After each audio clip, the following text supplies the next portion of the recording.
King Julian says, "We have to talk about the Fusa," the lemurs immediately go, "The Fusa! The Fusa are attacking the Fusa!" And then one lemur holds up a book that says "To Serve Lemur" and yells, "It's a cookbook! It's a cookbook!" And this is a reference to an old Twilight Zone episode. What? Called "To Serve Man."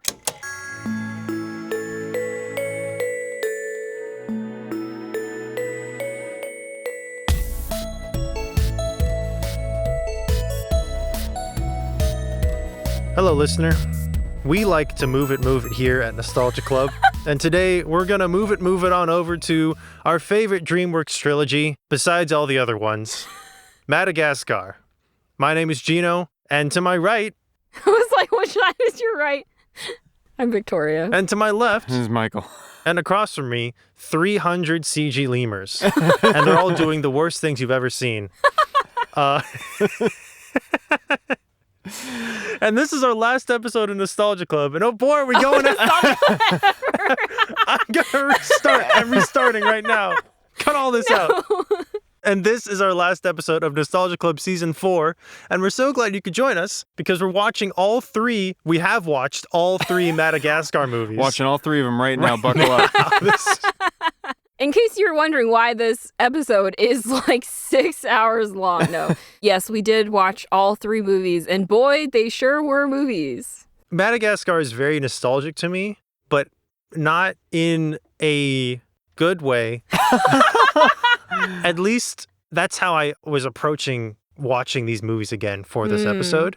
But I was actually pleasantly surprised by the Madagascar movies and then also disappointed by them. It's a very complicated relationship, and I'm excited to talk about it. I'm also excited to talk about it. We were talking the other day about how the Madagascar movies work better when you consider them all together as one thing. Yes. And individually, they don't. Number 2 is probably the best. I like standalone. number 2 the best. Number 2 is objectively, in my opinion, The best the movie. best. Yeah. I did think it was interesting, though, that compared to other trilogy movies, Madagascar basically has, like, no time skips in between movies. Yeah. Like, you literally can watch them chronologically, and it's just, like, cool. The very next thing that happens. There's no, like, and then we were in Africa for, like, 6 months. I mean, kind of. Like, at the beginning of the third movie, like, a little bit of time has passed. But it's not like... Time doesn't pass between movies. It passes within the movie. Yeah. It's also one of the unusual Dreamworks trilogies to, at least in the public eye, get better with every installment, or at least not significantly degrade with every installment. Which is kind of the real victory. Yeah.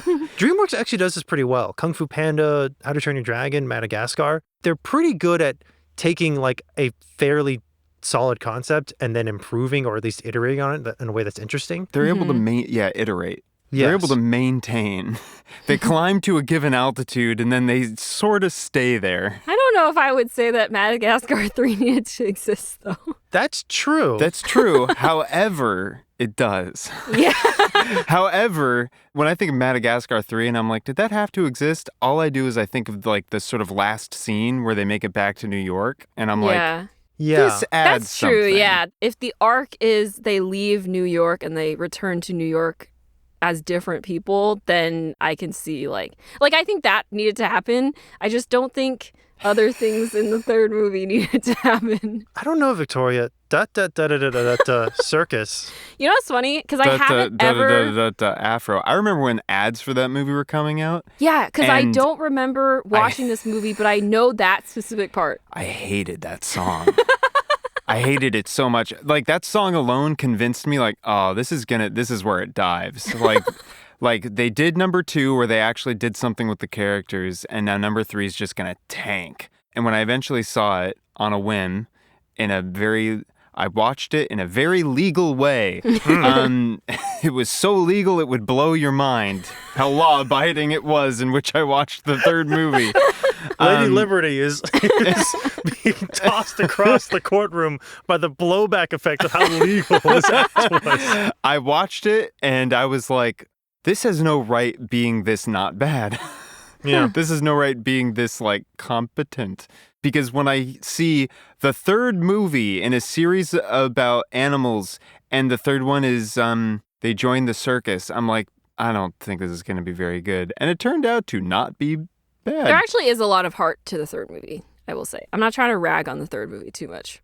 Dear listener, if you don't know what Madagascar is, you know those 4 penguins who were like secret agents, sort of, and they had a movie with Benedict Cumberbatch, and it was like everywhere, and they were like fighting with the minions for like the domain space in your brain of like small round cartoon thing that makes a lot of noise, and they're kind of like battling with the minions for supremacy, and they ultimately lost because their movies weren't as like annoying as the minions, and for some reason that creates market share. Madagascar is about some other animals, but the penguins are also there. Okay, here's the thing. Y'all are like talking to people that are your age.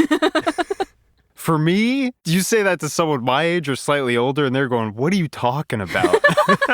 They remember I remember Madagascar. I remember Madagascar.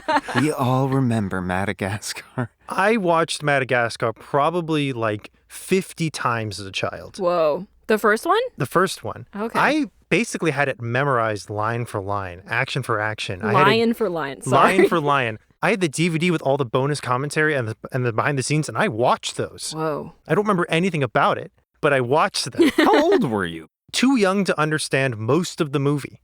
Which is wild. Yes. Because movie number 1, more than all the others, is most definitely just bits. It's bits. For mostly adults. Michael and I were talking about this, Victoria. Movie 1 was made specifically for mid-2000s, early 2000s humor that a 40-year-old would enjoy, but like a 40-year-old in the mid-2000s. Yeah. Like that very specific demographic. Yeah. And it is aged wonderfully.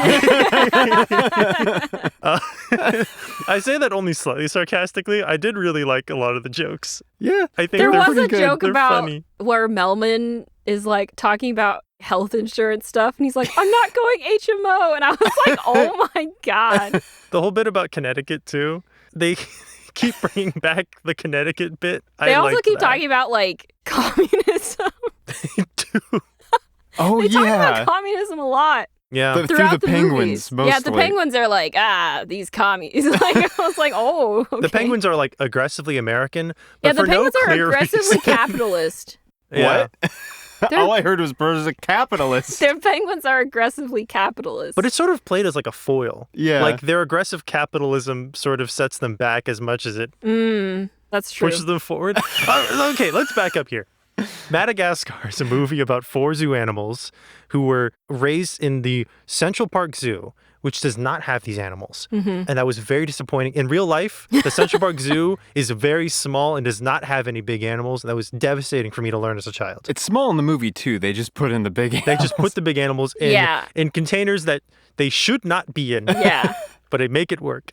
Alex the lion, Gloria the hippo, Marty the zebra, who can trick you into being the protagonist, but he's not. And Melman the giraffe, played by David Schwimmer, who was in Band of Brothers and nothing else. And that is a Madagascar joke. That's what they're all like. Wait, what? So then Jino looked at me with such fear in his eyes, audibly swallowed, and then moved on.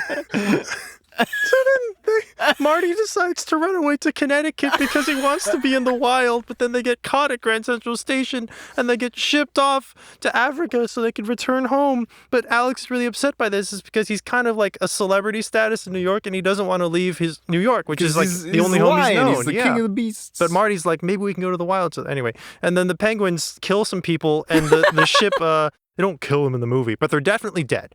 They're definitely dead. The penguins take over the cargo ship, transporting the animals back to Africa. And a series of hijinks, the 4 main animals end up on the island of Madagascar, which in this movie is populated by no people. There's no people in Madagascar. It's just lemurs. It's just and lemurs. The Fusa. This is a dream world where Madagascar has never been settled on by human beings. And Alex, being in the wild for the first time, not understanding that he's a predator, starts to go insane. And that's the main conflict of the movie, but we don't get there until about an hour and 20 minutes in. And it's basically just Alex secluding himself and being very miserable, and Marty is like, no, I'm going to be your best friend. I'm going to get you out. And the compromise is that Alex manages to snap out of it using the power of Frank Sinatra, and then they fight the Fusa, and then the penguins give them fish.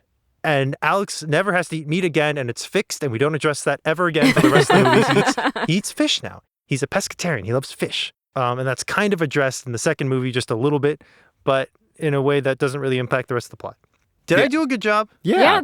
Also, Honestly, the I kind Fusa are smaller cats. Smaller predatory wild And they cats. hunt the lemurs, and so the lemurs are threatened by them, but then when Alex shows up, he's bigger than the Fusa, so he scares them away. So the lemurs are like, oh my God, the New York Giants are our savior.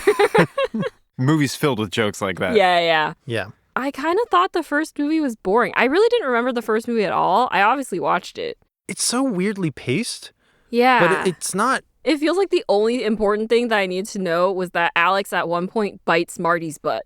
Because that comes back in the second movie. It feels like there was some, I get Seinfeld vibes. Yeah. Because Jino said that like he had come to this conclusion years ago and read like multiple research papers on it. But if you look at the cast, right? I mean, they're kind of going for that. Yeah. I did appreciate, because there's not only like gags in the dialogue, but there's also a lot of visual gags where they just were like, let the animators do stuff. And there was like stuff where like Alex and Marty are just like running and there's like slow-mo and just like crazy, or like a lot of like hallucination dreams too. Mm-hmm. So a bunch of crazy stuff, but also there are some funny sound gags Yeah. as well. That I definitely didn't appreciate as a kid, but now as a sound designer, I appreciate it. These movies in general are, I mean, less so in the first one, but it's still sort of there, paced in ways that can survive in our current, like, internet-infused, like, attention span landscape. Yes. The freneticness, the manicness. Yeah. Because even though, like, nothing really happens in, like, the first movie, the bits are constant enough and the cutting is fast enough. I don't know. It just kind of works. I also think the script in the first movie, especially in the first half, is really tight. Yeah. As soon as they get on the beach, it all kind of falls apart. And from between New York and the shipping container, the dialogue is really good. Mm-hmm. That iconic scene where they're all in the shipping containers and it's like just like black around them and they're just talking to each other and you basically get like an X-ray view of, or like whatever. Like a cutout, yeah. Yeah. That, I feel like, is one of the most iconic Madagascar storytelling device. Yes. Yeah. Shots, whatever. Yeah. Mm-hmm. I remember that, and I remember Alex biting Marty's butt and the lemur, and then, like, King Julian, obviously. But, like, other than that, I was like, I don't know what happens in this movie. King Julian has outlived King Julian, what an icon. the franchise. King Julian had his own TV show and has also a whole bag of marbles, whatever. I really like the first Madagascar. I thought I wouldn't. I thought I didn't. Yeah. I watched it so many times as a kid, I got sick of it. And then my opinion of it kind of like degraded over time. But rewatching it, I had a lot of fun. I agree it's not a very good movie. And I agree like the first half is a lot stronger than the second half. And the second half, a whole lot of nothing happens.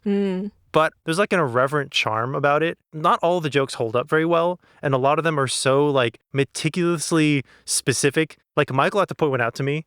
Can you explain the book joke? The book joke. It's a cookbook. Oh, this one is even, I would say, like, wider than an earlier joke in the movie about some, like, political commentator. Yeah. That the monkeys make a joke about, like, there's, like, a public speaker, and of course we're going to throw poo at him, and it's like, I don't think this person's been especially relevant for many years, unless they weren't even especially relevant then, and it was just a joke among the... Anyway, there's a point in the movie where the lemurs are they're all meeting because they're like, what are we going to do about the Fusa? Let's get the help from the New York Giants. The lemurs are manic enough as it is so that when King Julian says, we have to talk about the Fusa, the lemurs immediately go, the Fusa! The Fusa are attacking the Fusa! And then one lemur, apropos of nothing, holds up a book that says to serve lemur and yells, it's a cookbook! It's a cookbook! And this is a reference to an old Twilight Zone episode. What? Called To Serve Man. And it's an episode in which aliens show up to Earth. They look very strange. They're big and they have like large sort of Cro-Magnon skulls, but they communicate telepathically and they like, sort of take over the whole show and they end all wars and demilitarize the world and all nations sort of dissolve and, peace reigns supreme. And all the while there's like this maybe small clade of scientists or whatever that are like, we got a hold of their special book called To Serve Man because their whole ideal is to serve, humanity. And over the course of the episode, like the effort to decipher the language sort of peters out. And then people are like moving off world. The aliens are taking them like across the stars to see their home world. And as our main character is getting on the ship or whatever, having given up his work, his research partner runs up to like the gates, the barricade. And she goes, "To serve man, it's a cookbook." And the music goes, "Da-da!" And our guy is like caught up in the crowd being swept up onto the ship. He's like, "No!" This is Madagascar. Wow. And they just throw that in there. Like, again, there's no, like, the bit is that King Julian says the word Fusa and all the lemurs freak out. Yeah. There's no other reason to throw in a lemur They were like, we need these lemurs to do stuff. Although if you want to analyze it, right? This alien, Alex, shows up and immediately brings peace to the island. They don't know the real threat is that he's going to eat them because he doesn't know where steak comes from. Yeah. That's and so right. his instincts are going to kick in. So maybe it is... It's actually a big brain foreshadowing. It's a big brain foreshadowing that doesn't play out. Right.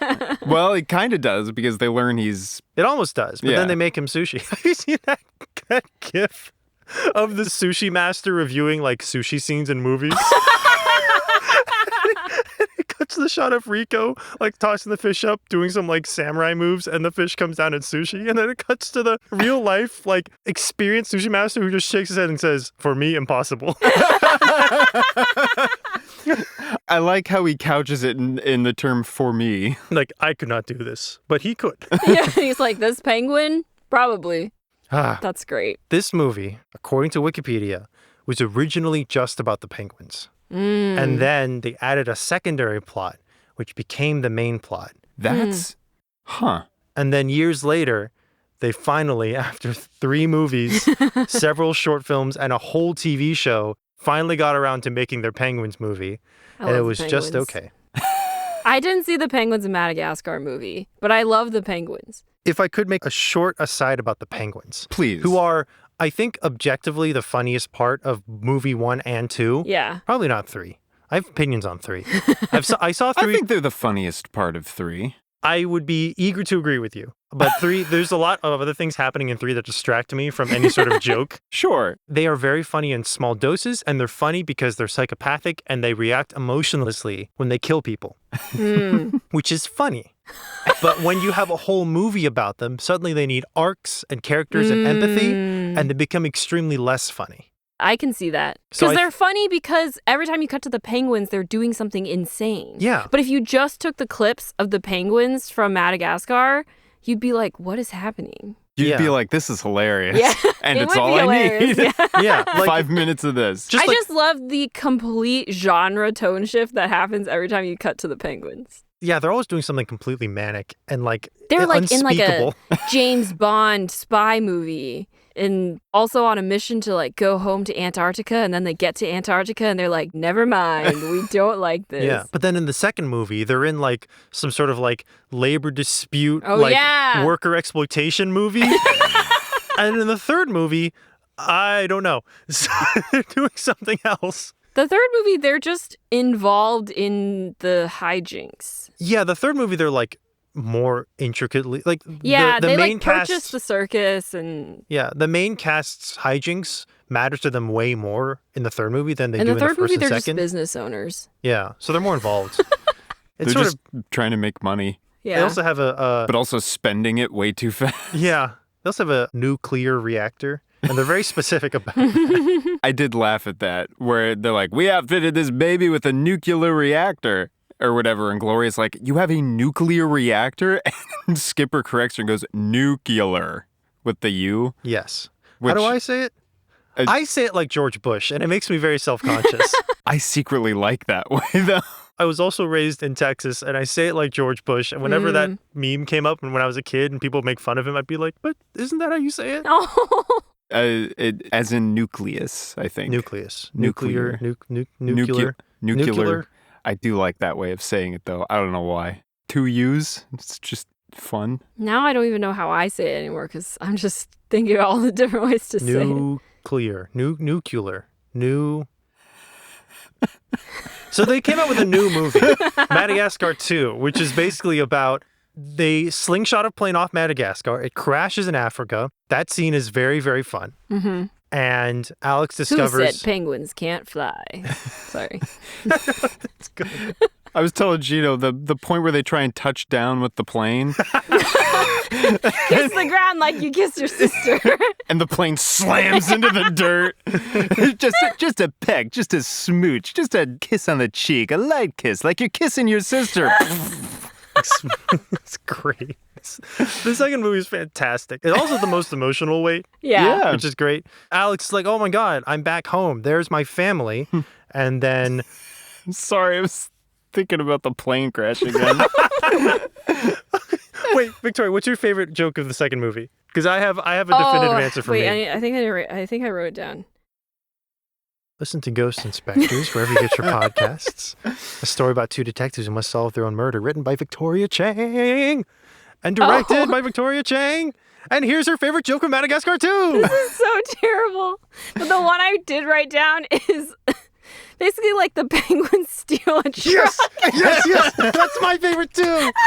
That made me laugh out loud. I replayed it 3 times. The penguins steal a safari truck from a group of like New Yorker tourists. She can't even finish it. And there's this reoccurring old lady who was in the first movie who like beats Alex up. And she also beats Alex up in this movie. But then when the penguins steal the truck, they like kind of beat her up. And Oh, she's gone. They throw the old lady out through the windshield of the car. it like shatters. And then Then they're like, is she dead? Kowalski's like, is she dead? And Skipper goes, no. And then they reverse. The car spins around and they hit her again. And she goes, oh. And flies backwards. And then they just drive off. and just the dryness of the delivery. Is she dead? No. It works because it's like instantaneous. No hesitation. There's no like, oh no, what should we do? It's literally just like, is she dead? No. Like they just like gun it. Like, oh my God, like it killed me. If you haven't seen any Madagascar movies, The just old watch lady the is second fine. one. She's fine. And then she like causes all the animals on the reserve to have no water. She leads it. The second movie has so many weird side plots. It's just made of side plots. It's like a convoluted maze. Like describing the plot, I'm glad we stopped here because describing the plot from this point onward is impossible. It's because each character also has their own arc. Yeah. Like Alex is reconnecting with family, and also there's like this other lion who's trying to take over. And so he's like, oh, Alex has to do the ritual, like the coming of age ritual. And if he can't do it, you have to banish him. So he's doing this very complicated family restoring your honor type plot. Then Melman is becoming a doctor, and he's also in love with Gloria now. Yeah, he gets 2 side plots. Yeah. He gets 3. He's becoming a doctor. He's thinking he's gonna die. Oh, yeah. And he's falling in love with Gloria. He's got a lot going on. And it all culminates with him getting tossed into a volcano, almost.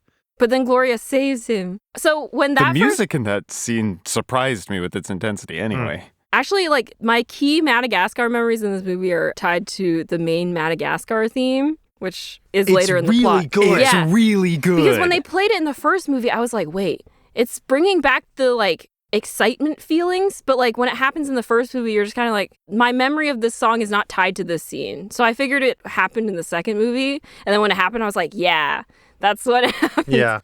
And they turn it into like an actual track in the second one, and it like plays in the climax. So it's very and you're emotional. Like, whoa! It's when so basically like Alex fails the ritual because he's never hunted in his life. He dances. And he thinks it's a dance battle. And so he gets beat up by this ginormous lion. And so he gets banished, and then his parents get banished with him. And then later on, in an effort to save the reserve because they've run out of water, they go to find like the source of the problem. It turns out the humans who got their safari truck stolen have created a dam. And then the humans are hunting them. But then Alex is like, no, how do we get them to stop hunting us? And he starts doing his like Alex the Lion in New York City bit, basically. And they're like, oh my God, it's Alex the Lion. And then so he gets to show off his dance skills. And his dad is like, wait, these skills are useful after all. And then they both do a dance and then the song plays and you're like, wow. It's a really great scene. It's really good. It's just so many things culminating at once because right at Yeah. the top of the movie, they do the whole recap of the first one where it's like, New York is sad to lose its lion, Alex the lion, and the crates holding the animals went missing off the coast of Madagascar, and everyone wonders what happened to Alex. Yeah. And we know what happened to Alex, but then in the climax of the movie, you see these New Yorker tourists go like, wait a minute, That's it's a Alex. lion! Yeah, It's really good. It just kinda Madagascar works. 2 is a good movie. it is good. It's a really good movie. There are some bits that are bad and they go on for too long. But besides that, Oh, I was saying earlier before we went on this slight tangent, but when they first have Melman start confessing his feelings to Gloria or like just mentioning them, I was like, why are they adding this another like a random romance plot that like there's no indication that he has feelings for Gloria in the first movie. Yeah. And in the second movie, they're like, no, he's always had feelings for her. And I was like, okay. But then I realized halfway through, I was like, no, I actually was really invested in their romance as a kid. It's cute. It is cute. Certain things about these movies impress me when I do not expect. Maybe Yeah. that's the thing. No matter how many times you've seen Madagascar, whenever you think back on it, your bar, like if you're going to go watch it again, your bar is always like, it's sort of down here. It's like, I'm not expecting a bad time necessarily, but like it's Madagascar. And then you just kind of get taken by surprise with certain things. They disarm you with penguin violence. And Yeah. then before you know it, you're like, oh, that was actually kind of a sweet thing that Melman said. yeah. No, it's honestly really genuinely touching. Melman is the blueprint. Sorry. For what? Victoria said this while like messing with the Dunking bag her in tea her bag. tea. Yeah. No, like Melman is like the blueprint for what a good boyfriend should be. Oh, okay. Yeah. Oh. You said the blueprint like we understood. It's just like that's what I thought when I was watching it. I was like, oh, actually, everything Melman is doing is really sweet. So I was like, I get it now.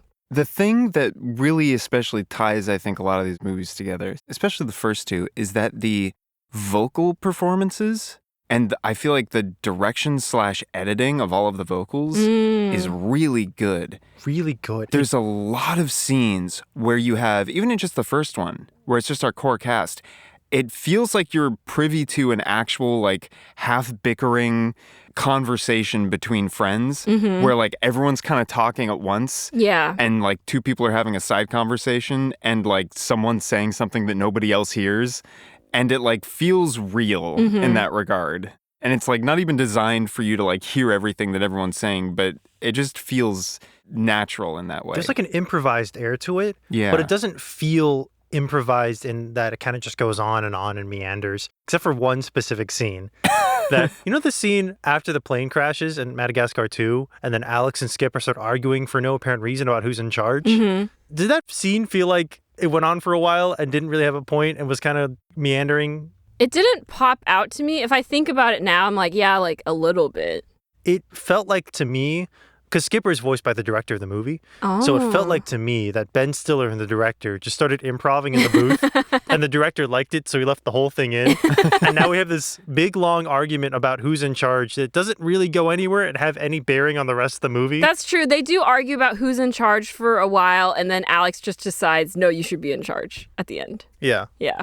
That happens also in the third movie. Yeah. Except that one ends in a funnier way. Yeah, yeah. Just walking forward and the floor breaking. Because they're in... That's another thing. The second movie ends and the penguins take their repaired plane to Monaco because the lead penguin Skipper is marrying the hood dash ornament that he likes very much. So they take this plane to Monaco, and then the third movie picks up and goes, we're going to have an entire sequence in Monaco. Yeah, because the penguins stayed there too long, so Alex and the rest of the animals are like, let's just go get them and the plane so we can go home. And... yeah, what is that scene? They're gambling at the casino. They have this whole plan where they're like, okay, step one, step two, step whatever. And they're going to like Mission Impossible over, like they're going to shut off the lights and Mission Impossible down onto like the casino floor and get a hold of the penguins who are operating this like partial human suit with the monkeys. Yeah. And they just start to have this bickering argument of like, who says you get to be in charge? Who says you get to do the this or the that? Yeah. And then Gloria, because they're over a skylight is the thing. And Yeah. Gloria finally says, all right, I'm in charge, and walks forward. And you don't realize it because you're like, oh, cartoon animals. But the moment she hits the skylight, like she's a hippo. So she just like shatters the whole skylight. It's an amazing joke because you can tell where the conversation's going. Like, oh, Yeah. they're gonna fight, and then one of them's gonna fall, and it's like, oh, like they're gonna be the, Like, the I thought- doom of I their thought own making. Marty was going to drop Alex, actually. Like, I thought that was going to be the bit. Yeah, like they Yeah. set up like, oh, like he's swaying back and forth, and it's creaking, the music's ending up, the cutting starts, and Gloria just walks, and it ends exactly how you thought it would, but in a way you'd never expect it to. Yeah. Which is brilliant. Yeah. I actually do like, in hindsight, I also really like that scene because it's basically like the main story in the genre that the Penguins usually are in. Like they're doing this like spy secret mission type of thing. And if it was the Penguins, it would be like a whole like badass sequence. But when it's them, it's just disaster. They have no idea what they're doing. King Julian's supposed to turn out the lights, so then he ends up like strobing it. Third movie, to be very brief and efficient, the animals want to go back to New York, and they end up being chased through Europe by... The craziest woman ever. I was trying to figure out how to describe her. No, this woman is insane. Literally half of my notes are just about how insane this character is. Played by Frances McDormand. Yes, A she's French animal control officer. who's obsessed with killing animals, and that's made very She's a explicitly clear. taxidermist. Yeah. Have you guys seen Paddington? No. The first Paddington movie, Nicole dies? Kidman. No, I'm Paddington 2 and 3 are very depressing. He's a ghost. Ooh, no. In Watch Ghost Inspector. Watch Ghost Inspector. Listen to Ghost I'm Inspectors. just imagining Paddington 2 poster, but there's no Paddington. It's just like an empty boat or whatever he's on. no. Sorry, in Paddington, Nicole Kidman plays the villain, and she's a taxidermist. So it reminded me of that. But then this woman in Madagascar 3 is way more insane. You know, you ever played Assassin's Creed and you can do eagle vision or whatever, and you can see the ghosts of your enemies as they retrace their steps? She does that by sniffing the scents left behind by the animals, and then she sees like a ghostly apparition of what they did. That's not even her most insane ability. Her actual most insane ability is that she has the power of healing through singing. Madagascar 3 has 2 or 3 like very random musical moments that sort of drop on you with no explanation and then leave very quickly, making you feel like you're going insane. The first one is a rendition of Turandot, where King Julian romances the most Oh my unsentient gosh. looking circus bear you have ever seen. And in the course of, I'm pretty sure, like under 2 minutes, meets the Pope, kisses his ring, steals the ring, uses the ring as an engagement ring for said circus bear, and then barters the ring off to buy a Ducati. And then gets the Ducati dealership owner arrested for stealing the Pope's ring. Yes. Yes. Which, the fact that the Pope's in Madagascar, it's like the Pope car in Cars. There's a literal shot of the Pope reaching out with his old man hand and King Julian going, and kissing the hand. And you're with an expression of like sincere awe and like religious fervor, and then it cuts and he's stolen the ring. They're being chased by this insane woman, and to escape, they join a circus. They buy the circus for some reason. Because the circus potentially could get a tour deal in the U.S. Yes. And so they're use like, that. oh, perfect. If we stay on tour with the circus and they end up going to the U.S., then we don't have to like find a plane or like, I don't know. we're animals. We're animals. We can't travel normally. So they were like, that's our plan. We'll travel with the circus. And then once they get to the U.S., we'll just part ways. And so they buy the circus because the penguins and the monkeys gained a lot of money gambling. So they buy the circus and the ringmaster's like, hee, and runs away. Turns out the circus is really bad. They're not very good at performing. So then they have to wrangle. There's like an inspiring speech where Alex is like, we can do it. Find your passion again. He says they took the animals out of the circus, and I was like, for animal abuse? And he's like, we're going to put them back in the circus. I'm like, oh, okay. Weird message for the kids. Yeah. So then he inspires the other circus animals to rediscover their passion for performing. Some of them abandon what they were trying to do that they weren't very good at, and then they pick up a new thing that they're better at. There's a cheetah who does trapeze, and she's Alex's love interest in this movie, which is... Never quite confirmed. It's implied, but... A lot of people ship Alex and the tiger. The Russian tiger. I was literally thinking, I was like, he has more chemistry with other characters than he does with this cheetah. Yeah. Yes, they like trapeze together and they look into each other's eyes longingly a lot, but that's kind of it. Anyway, so he like trains them. They perform in Rome, and they blow everyone away. And an honestly really impressive... I was like, where did they get all this? Like a really, really visually well done sequence that's completely ruined by Katy Perry's fireworks playing twice. Yeah. Astronaut Katy Perry. Wait, no. Was the first...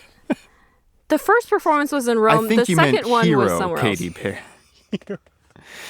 Sorry. Anyway, somewhere in Europe, they perform and It's London, I think, right? Right, yes. Yeah. Their first stop is Rome, where they bomb, and then they go to London, where they blow everyone away. And then the American tour guy is like, here's your tour deal, and they sign it, and everyone's really excited. The movie is full of European stereotypes, but nothing is stereotyped more than that American tour man, which sort of makes a bald up... eagle on his shoulder. Sort of makes up for all the other European stereotypes. Yeah.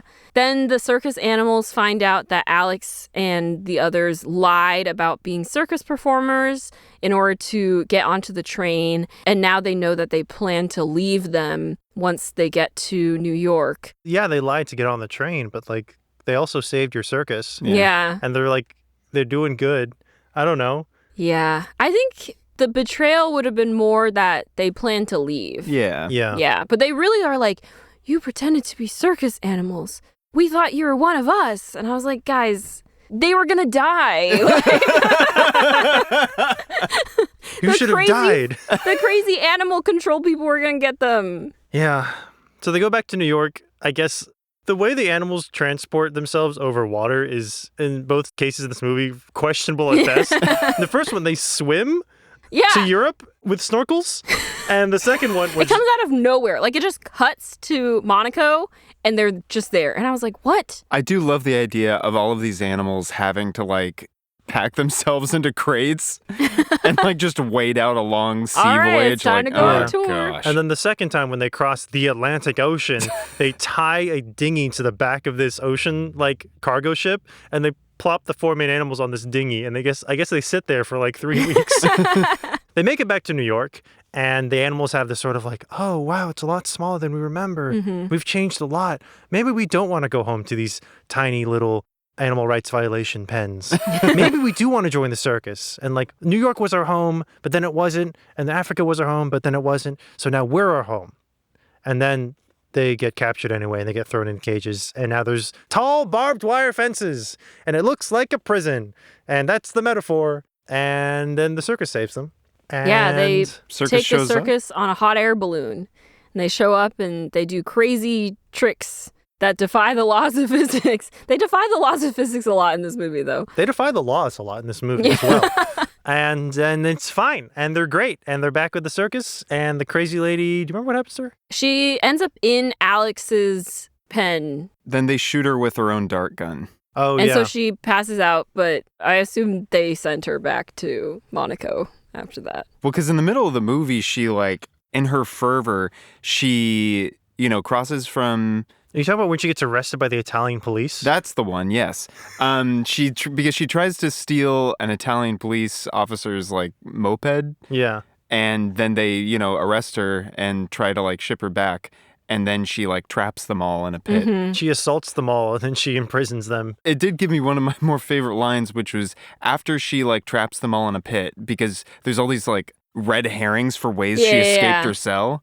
They're like, aha, the hole under the bed trick. And they all the Italian police officers jump in this hole. And then, like, she, like, cuts out, like, a frame. She was hiding inside her, like, Mattress or whatever. And they're like, there's nothing down here except for cotton and bed springs or something. And then she walks out and shuts the door, and you hear one of them go, "Was that the sound of a cellar door closing?" And then she goes to the like computer and like looks up Was the that information the sound about. of my HP printer printing? But it's like even more reverby because it's down the hall. Was that the sound of my HP printer printing? A lot of the jokes in Madagascar 3, you watch or hear them and you go, ah, God. Yeah. It's that sort of reaction to like a really good pun, but you don't want to admit it was good. So you're like, oh, God. I think that Madagascar 3, I agree with both of you. It didn't need to exist. I think if it was just that final scene of them walking up to the zoo, seeing it and realize they've changed, that's all they needed. Yeah. And they I built think this whole the general movie around concept of meeting circus animals ties in with like Alex's performing and like that arc and everything, and the concept of found family, blah blah blah. It's just the rest of it was so insane. I think it also feels different from the other two. Part of it's pacing, because I kind of timed it out. The first movie takes like almost an hour to get into like the plot. Yeah. The second movie takes half an hour, but the third movie takes 10 minutes Yeah. to initiate like the main plot. Yeah. Another thing is like the first two movies, they're still animals trying to function in like a world run by humans. Mm-hmm. And so a lot of their problems are like, we want to do this, but we're animals. In the third movie, they do have that problem of like, we need to get to America, but we're animals, so we can't get on flights or anything. But then the way that they fix it is like, no, we're going to take over the circus. And now it doesn't matter that we're animals running a circus. It's fine. Then they start like doing crazy stuff that just like breaks like a bajillion laws. And you're like, okay, I guess this is happening. The only way it works in my mind is if you imagine that within an equivalent span of time, their whole gig with the circus kind of falls apart, and in a hypothetical Madagascar 4, they have a completely separate adventure in the same way. Yeah. I also think the humor style is different. Like the sort of like pseudo-improvised, like bantery conversation style in the first two, I think is gone in the third. Yeah. And I really missed it. Mhm. And also a lot of like the really like specific middle-aged comedian jokes in the first two were gone in the third. And I actually found myself missing those too. Yeah. And the dialogue and the physical comedy felt a lot safer. Mm. It felt sort of like a later Minions movie or a later Despicable Me movie, Yeah. where a lot of the comedy comes from just like the characters being loud and funny, not Yeah. in like an annoying way, but sort of in just like a big way. And it felt more corporate manufacturing instead of like, what can we get away with? It did feel more, because it wasn't bad, but it was more generic. Yeah. Mm. I think that's my biggest. I also feel like maybe that when they brought in this whole like second cast, like of the circus animals, they weren't allowed to like riff as much. Because they they were were all very kind of- serious. Yeah, and they were all kind of playing like caricatures or stereotypes, Mhm. so they didn't have that same range. Yeah. Mm. Like the dad, like Alex's dad, he gets a lot of like side comments Yeah. into, which I really loved. Yeah. None of the main cast got any of those in the third movie, Yeah. which I really missed all the things that I thought I would hate about Madagascar, which made me like Madagascar 1 and 2 even more. It's like I've had a complete 180 in how I feel about these movies. Ooh. There's an amazing set of tweets Oh, yes. that I saw before we were talking about watching these three movies for the podcast that sort of inspired me to press for these movies. Yeah. It's by a username at JeansLove, because I want to credit this person. And I'll summarize. Madagascar is a 3-movie series about indigenous animals kidnapped from their homeland that are raised in New York to become entertainers who then want to go back to their roots to like rediscover like who they truly are. But when they get back there, they realize that they don't quite fit because they've been raised in a different environment. So they don't quite mesh with what they thought being home, like being in their homelands would be. And so instead they have to discover themselves in a third different way, all of the circus. And so according to this Twitter user, Madagascar is a story about a gay immigrant who is going back to his roots and finding that he belongs in a separate third place, which is his found family, which I thought is a really fascinating take on the movie. And I think like it's not like they're not hiding it. Like, it's very clear, like, that's sort of the story they're going for. And it makes you really like these movies. Yeah. When you brought that up, I was like, huh. Like, it had been long enough since I had seen any of these movies that I couldn't, like, pinpoint stuff. But it added a lot to the rewatch. Yeah. I personally, when I watch these movies, I saw it, and I don't have anything, like, to contribute to that, like, analysis of it. Yeah. But I just wanted to champion this analysis, I guess. Because it really is, like, if you just replace, like, dancing with being gay, the story doesn't change very much. I guess you can't, there's no, like, gay battle, I guess. Well, okay, But the dancing can be... No, Sure, but yeah. in the second movie, like, in the very first scene, you see Alex as, like, a young lion cub, and he's, like, dancing while his dad is trying to, like, teach him, like... How it's to basically fight. how to be a lion, how to be a man, you know? And then but Alex he's is like chasing a butterfly he's like dancing and doing all around, this stuff. and then what's the enemy lion's name? Makunga? Alec Baldwin? Yeah. Yes. And then Alec Baldwin should no. He looks wrong. just Google Madagascar 2 villain if you're in a safe place. All the other lions look like Cartoon lions. cartoon lion. He looks like a man. Yeah, so Makunga is like a rival lion. Also, a super unhinged vocal performance. Like, all these vocal performances are like that, but I'm just imagining Alec Baldwin alone in a booth just losing his mind by getting the singular note more. Yes. Anyways, he basically right up front is making fun of Alex and his dad because he's like, oh, your son is different. I should have written down like exactly what he said, but I was like, oh, this is very like, we're making fun of the kid for not being like masculine enough. This is it's like in the same line, but there is a line because after Alex gets banished, they like give him a hat that's made of fruit. And someone says a line along the lines of like, that's like a really fruity hat. And then he doesn't take the hat off No. for a really long time. Yeah.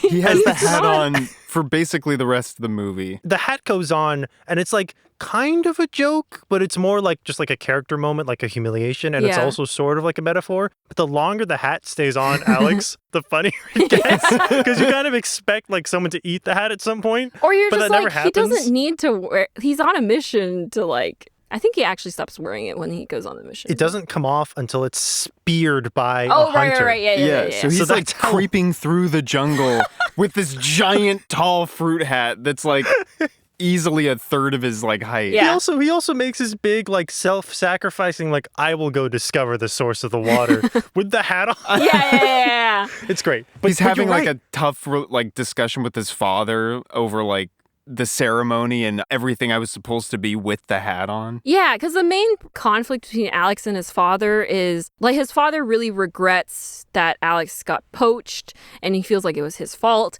And then Alex comes back and he's just so overjoyed to have a son. But it turns out he had all these like preconceived notions of what his son would become. And when Alex is basically none of that, he's like, I don't know how to like treat you as my son now. And so it becomes a conflict where Alex's father can't understand him. He also doesn't really know how to like explain to him. Importantly, he doesn't deride Alex for dancing. He doesn't think that's a bad thing. He just wants Alex to also be good at what he thinks is important. Mm-hmm. And it's not until he realizes that dancing can also be like useful. Yeah, like it saves yeah. his life at the end. He doesn't understand it like kind of at all. Yeah, I think I think for him, he was like, oh, that's like that silly thing you used to do when you were a kid. I thought you'd grow out of it. But it's like, no, he didn't. They're just not connecting. Yeah. But he's not upset or he doesn't hate Alex for what he can do or what he wants to do. Yeah, no, he's mainly just wrestling with the, like, my son is home and I'm really happy about that. But I don't know how to connect with him because we're actually such different people. And I don't know, maybe there's also like I wish that I had been there when he was growing up so that we could like understand this more or something. But There's a kind of thing where it's like he doesn't have any like context or understanding for whatever we can describe metaphorically or whatever as the dancing. But Alex is That's like true. performance. Yeah, yeah. And it's only when he sees the New Yorkers, it's only when he sees like other people who value that, like responding to it, that he's able to like get it in context. Like when he sees other people adore his son and yes, put down their weapons in a life or death situation, that he's able to like contextualize it in his brain. Yeah, he's like, oh, that's why they call you the King of New York. Yeah. You're their king in a way.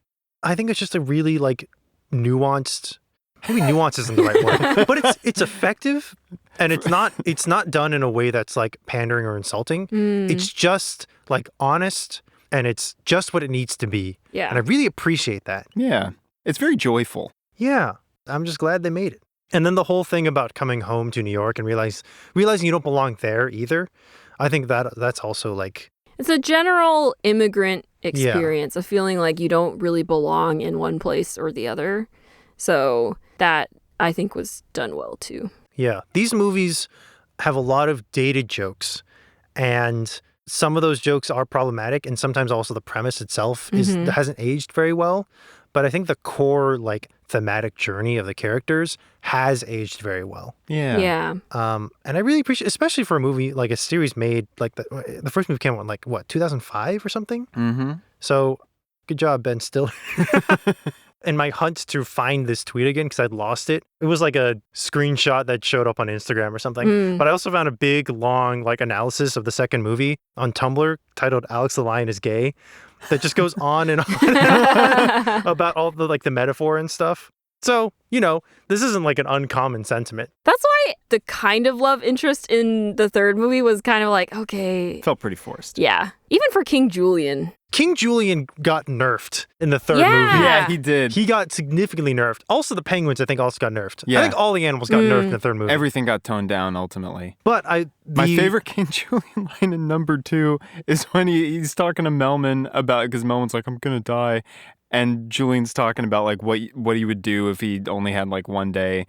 And he says something, I forget the first thing he says. I think it's relatively like absurd and benign. And then he goes, I'm probably paraphrasing, but he's like, I would also invade a foreign country and impose my own ideology on them, even if they didn't want it. This good jokes. The way that at Jeans Love interprets the third movie, which I think is a more fun way to interpret it, is that, quotes, not to mention that in Madagascar 3, Alex queens out with that leopard, but it never goes further despite there being canon interspecies love. But there's weird tension with that Russian tiger. There is, though, because there's that scene where he's got to go talk to, I forget what the Russian tiger's name was. Vitaly. Him pouring the olive oil. I literally was like, no. There's so much olive oil, and it keeps happening. And then when the conditioner comes back, they really the liquid physics team really did their stuff with that olive oil. Also, I really thought the knife throwing could be more useful. Right? No, I thought he was gonna be like, I can't do the ring jumping anymore because it's too traumatizing. So instead, I'm gonna do knife throwing. And I was like, okay, like that'd be cool. They probably wouldn't want that just because it's that's true. Because then kids would be like, because it's the most benign movie. And yeah. We but don't want to get kids knife into throwing. Yeah, but it's like always a bit. That's true. Yeah. But actually the most impressive thing, which I think he should do in the future in the circus, is that at one point he rescues Marty by doing the ring jumping through the lock into his pen and then grabs Marty and then does the same thing out. And I was like, he literally just like brought like another person with him. I do like that bit because the whole thing is whatever the sea lion's name is. I Martin don't know. Short. I just it's wanted Martin to Short. stop speaking. But he's talking about, he's giving the whole backstory to Vitaly, and he's like, he used to jump through all these rings, and he kept making them smaller. Stefano. Yeah. You have to say it with an Italian accent. Do you remember the sea lions from Finding Nemo 2? No. Wait, yes. There were 2 sea lions that were like on a rock, and then there was a third like weird sea lion. I remember. They have a very similar character model. Yeah. Anyway, he gives the backstory to Vitaly that Vitaly kept making the hoop that he jumped through smaller until it was literally the size of like like a wedding ring. Yeah. And I do love the line where it's like, and the people loved it because it was physically impossible. And the way that they portray Vitaly jumping through this hoop is they don't like, they could do something weird. It's animation. Yeah. But instead, they just kind of like add colors and shapes to the frame and twist it into a spiral. I do like it because it to me, it shows that like he can only do it when he's like so focused that it's almost like he hypnotizes himself to like be able to get through the ring. Like it's like, if I believe I can do it, I can do it. It's like a POV. The shot is a POV, and you literally spin like from his vantage point through the ring, and then it just shows him on the other side. And it's like a pop. A loud popping sound. Yeah. And then every time it does it later, it's just pop. Yeah, it happened off screen. It is funny. I do like that. Yeah. While we're on the topic of Vitaly, he goes from using olive oil and then he burns himself.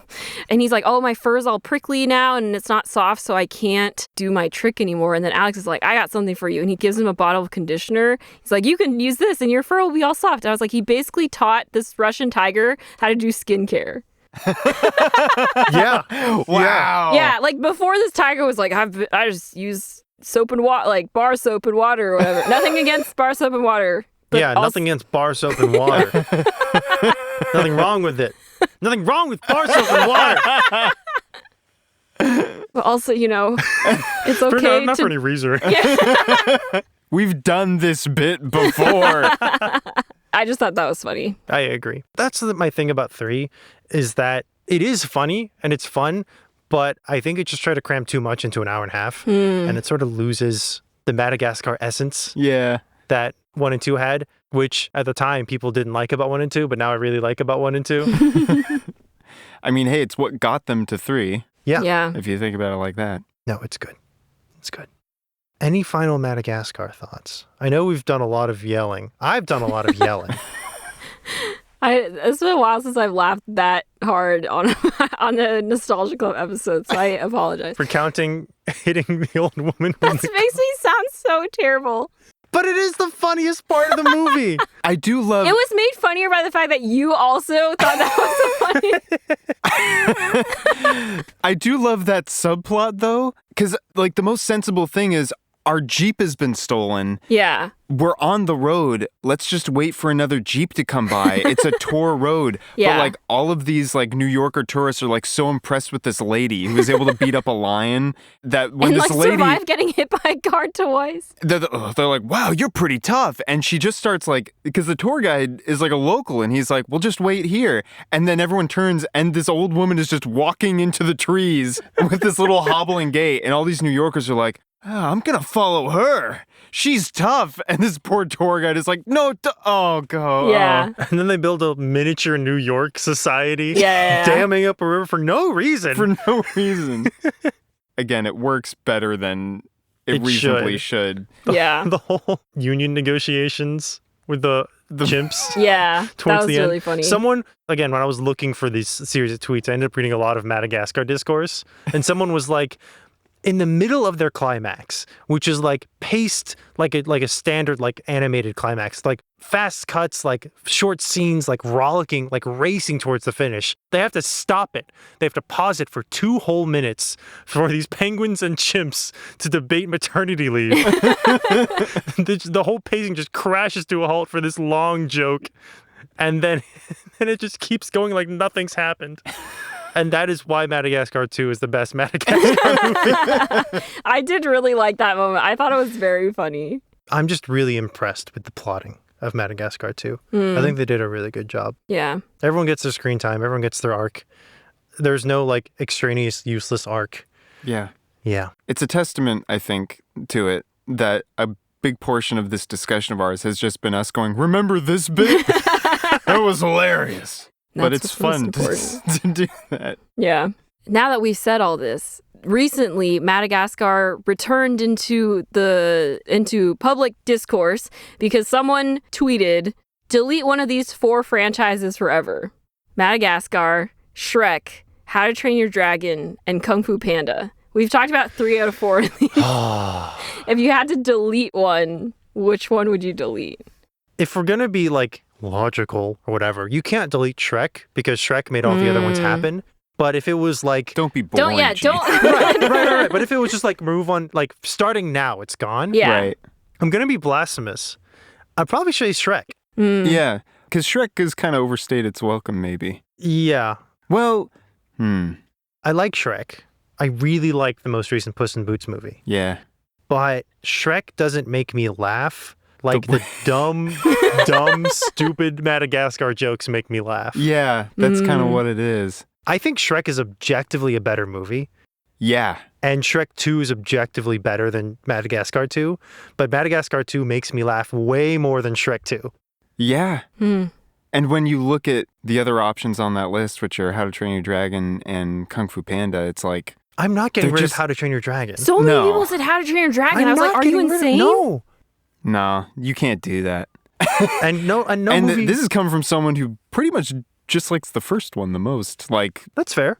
2 is kind of stressful. Yeah.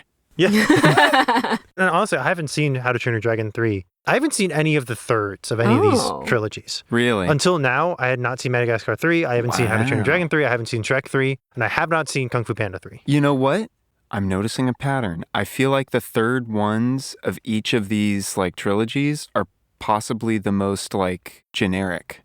Yeah.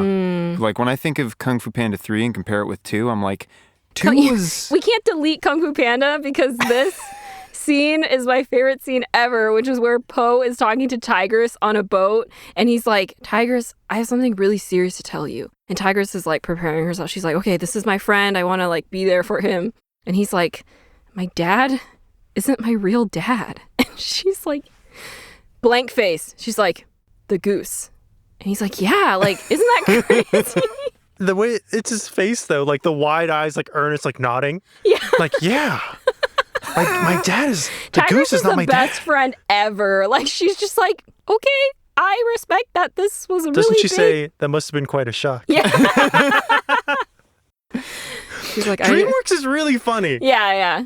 We gotta talk about Kung Fu Panda one of these days. We do. Yes, we can't delete Kung Fu Panda. We can't delete How to Train Your Dragon. The trouble is Shrek came first. Yeah. Shrek could not be as insane. Madagascar and Shrek come from the same instinct. Yeah. Of like, give funny people like a basic script and let them be really funny with it. Yeah. Shrek's script is just so much better than Madagascar's. Yeah. But I think because Madagascar 1 sort of set a low bar, it let Madagascar 2, which is like objectively not like the best movie in the world, leap that bar and then become really impressive compared to 1. Yeah. While still retaining a lot of 1's like charm. Because here's the thing, when I think of like trilogies, right? Yeah. Again, it's Madagascar is better in an aggregate. Yeah, because Shrek 3, people don't like Shrek 3. I don't think so, Right? no. That's the one where he has a bunch of kids. But Shrek 1 and 2 are so good.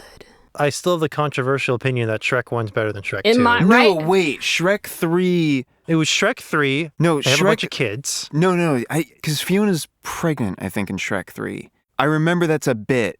Oh. That's a bit where they're sailing away and she's like, and then the boat horn sounds and it goes on for like way too long. I'm like reading a brief Wikipedia summary and it's like... Shrek 4 he has kids, and Yeah, then basically in Shrek Rumpelstiltskin 3 goes, I can bring you back to your in Shrek whatever. 3, like, Shrek and Fiona are supposed to secede Secede from the Union? They're supposed to take over the kingdom. They're supposed to take over the kingdom after Succeed. King succeed. Sorry, I was like, I don't know how to read. Shrek and Fiona are supposed to succeed King Harold when he's dying, but then Shrek like does like a garbage job, so they're like, oh, I don't think he's ready. So then King Harold decides that there's another heir who could potentially take over, who is King Arthur, Arthur Pendragon. But he's just a kid, right? He's just a kid. So I think Shrek leaves to go and get Arthur, and Fiona stays home, and right before he leaves, she's like, I'm pregnant.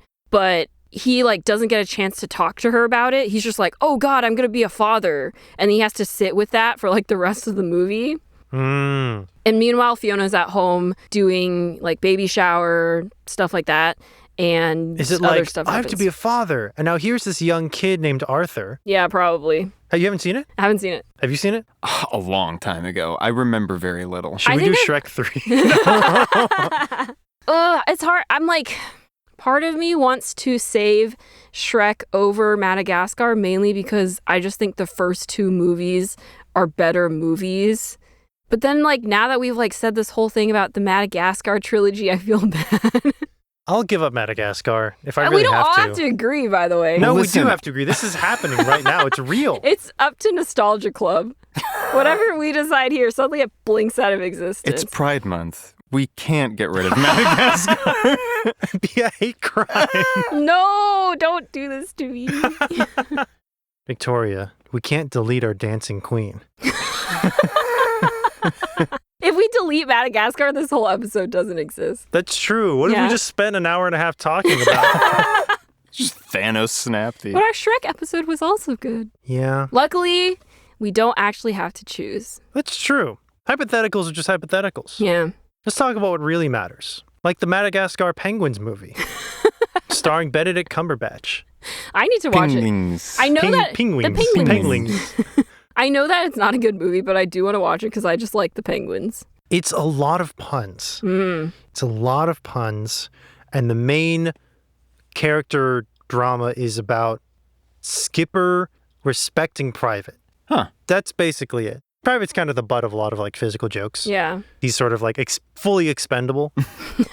It's about Skipper realizing he's not expendable. And he actually likes Private. Oh, Kowalski's in love with an owl. That's a whole thing. Oh, And Rico. that's fine because Skipper married a hula doll. Yeah. Yeah. You know, I think 2 or 3 in the first Madagascar movie, either 2 or 3 of the penguins were voiced by DreamWorks staff, including Jeffrey Katzenberg, Really? who voiced Rico. Hold on. That's Jeffrey Katzenberg. Oh my god. That's pretty awesome, actually. You know, if I was directing an animated film, I would also want to voice the most awesome character. I mean, the one who just holds a knife for like a solid minute in 2, just like frozen in the background, like a stock image of a penguin holding a knife.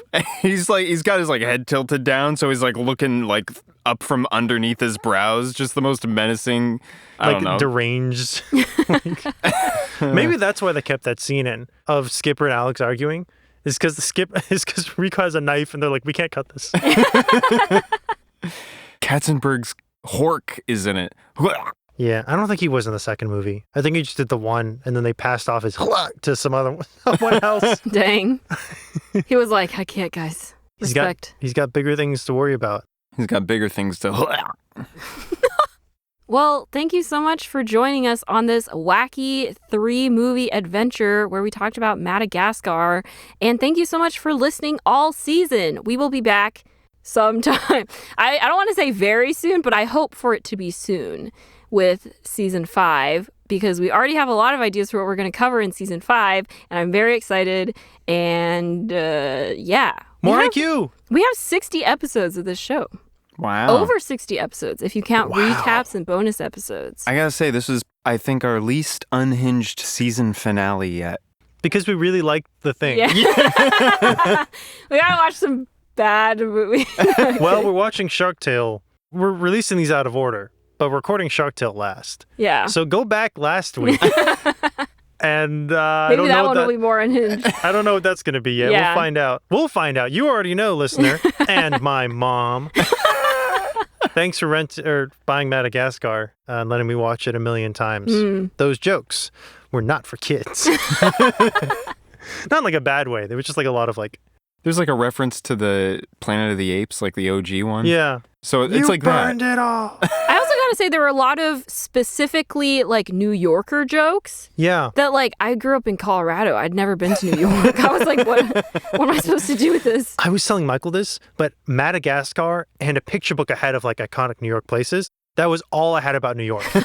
And so when I went to New York for the first time, I was incredibly disappointed. Yeah, I bet. Because it wasn't like Madagascar. That's so fair. If you enjoyed this episode, please consider giving us a rating or leaving a comment to share your thoughts about which 4 franchises you would delete.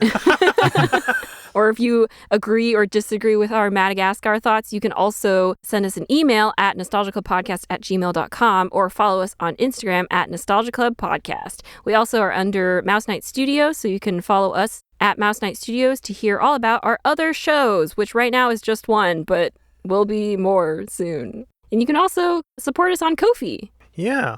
And until next time, Happy Pride Month. This is coming out in July, right? No, it'll be the last week of June. We Happy did Pride it, guys. Month. Happy Pride Month. Happy Pride Month.